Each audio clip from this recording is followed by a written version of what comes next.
अमरीकी वफाकी अदालत के जज ने हुक्म दिया है कि कोलंबिया यूनिवर्सिटी के तालिब इल्म महमूद खलील को ट्रंप इंतजामिया की जानिब से पेश जवाज की बुनियाद पर गिरफ्तार नहीं किया जा सकता। महमूद खलील फलस्तीनियों के हक में आवाज उठाने के सबब ट्रंप इंतजामिया की जानिब से अताब का शिकार हैं और उन्हें हुक्काम ने गिरफ्तार किया हुआ है। अदालत के जज ने महमूद खलील के हक में फैसला तो सुनाया है, मगर उनकी फौरी रिहाई के अहकामात जारी नहीं किए गए।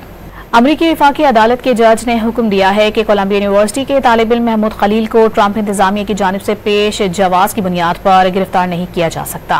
महमूद खलील फलस्तीनियों के हक में आवाज उठाने के सबब ट्रंप इंतजामिया की जानिब से अताब का शिकार हैं और उन्हें हुक्काम ने गिरफ्तार किया हुआ है। अदालत के जज ने महमूद खलील के हक में फैसला तो सुनाया है, मगर उनकी फौरी रिहाई के अहकामात जारी नहीं किए गए।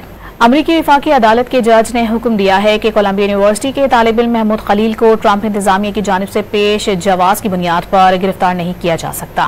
महमूद खलील फलस्तीनियों के हक में आवाज उठाने के सबब ट्रंप इंतजामिया की जानिब से अताब का शिकार हैं और उन्हें हुक्काम ने गिरफ्तार किया हुआ है। अदालत के जज ने महमूद खलील के हक में फैसला तो सुनाया है, मगर उनकी फौरी रिहाई के अहकामात जारी नहीं किए गए।